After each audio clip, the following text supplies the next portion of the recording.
Hello everyone, I am Aditi Khandelwal and in this video I am going to talk about the budget 2022 and इस video में मैं आपकी उम्मीदों पे पानी छिड़कना चाहूंगी क्योंकि डायरेक्ट टैक्स में कोई भी चेंज नहीं आया है, ना ही स्टैंडर्ड डिडक्शन में। सो जैसे आप पहले टैक्स पे करते थे आपको टैक्स अभी भी वैसे ही पे करना है।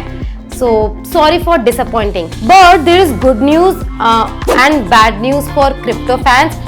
कैसे वो आगे चल के बताऊंगी।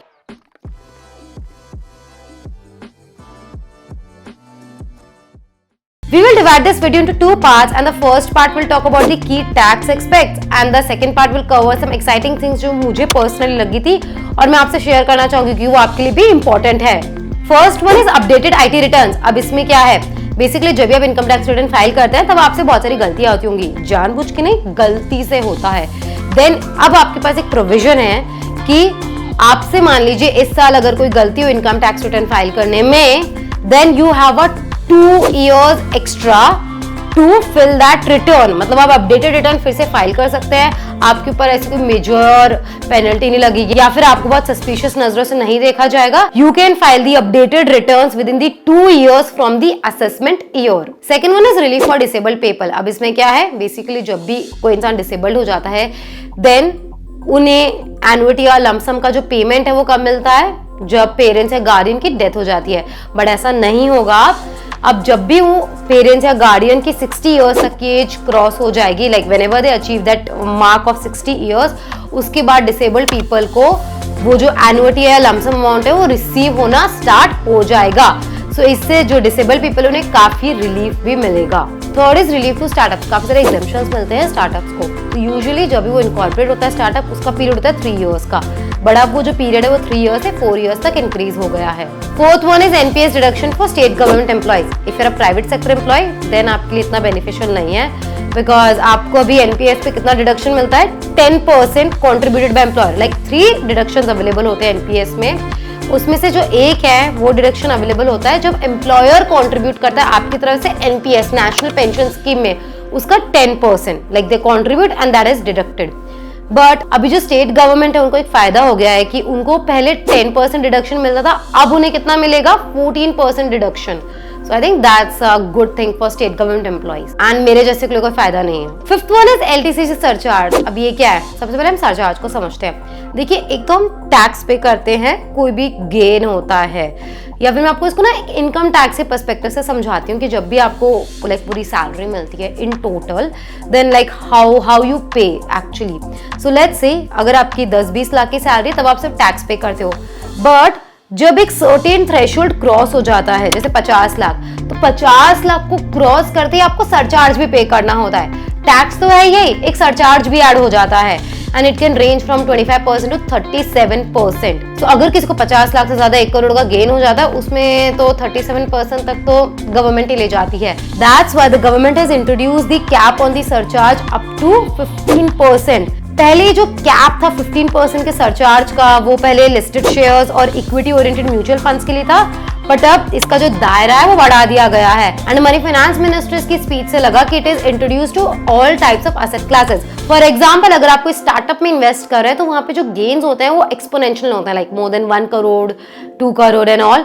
तब आपको बहुत ज्यादा सरचार्ज पे करना पड़ जाता होगा ना, क्योंकि वो लिस्टेड भी नहीं है। लाइक जब आप स्टार्टअप्स में इन्वेस्ट करते हैं वो बेसिकली लिस्टेड भी नहीं, अनलिस्टेड रहते हैं। Then the person can pay up to 37%, but अब इस पे कैप लगा दिया है कि 15% मैक्स रहेगा, उससे ज्यादा क्रॉस नहीं होगा। So I think that's an amazing advantage for the people who invest in startups, venture capitals और जो ESOPs का भी फायदा लेते हैं। Now let's talk about the crypto part की हमारे फाइनेंस मिनिस्टर ने इसके बारे में क्या बोला है। सो जो क्रिप्टो है इस पे टैक्स लगेगा। So the finance minister has said जो भी वर्चुअल डिजिटल एसेट्स हैं, अब उसमें आपके सब आ गए। Crypto currency is considered as an asset, it's not considered currency in the eyes of the government, it is considered as asset. So just be clear. So जो भी आपके क्रिप्टो करेंसी के गेन्स होंगे, एनएफटी के, like जो भी virtual digital assets है, उस पे you have to pay tax at the rate of 30%।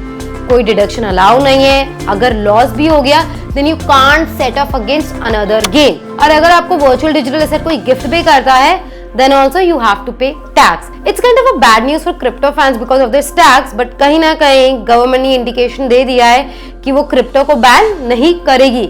So I think that's a good news. ये हमारा ऊपर का कंप्लीट हो गया जो टैक्स रिलेटेड चेंजेस हैं और जो भी आपके लिए इंपॉर्टेंट है। अब हम बात करते हैं कुछ इंटरेस्टिंग चीज जो शायद आपको इम्पैक्ट कर सकती है। The first one is issuance of digital currency. Obviously, government is in favor of the blockchain technology, so they are going to introduce their own digital currency. It will be issued by RBI, and the digital currency will be cheaper to manage, and it will reduce the dependence on the cash. Second one is promoting mental health. Government has realized कि pandemic की वजह से बहुत सारे लोगों की mental health condition सही नहीं थी, so that's why they have decided to introduce a national tele mental health counseling centers for all of us. And 23 world class facility setup होंगे और जो उसकी टेक्नोलॉजी होगी वो बेंगलुरु के institute Indian information institute of technology से provided रहेगी।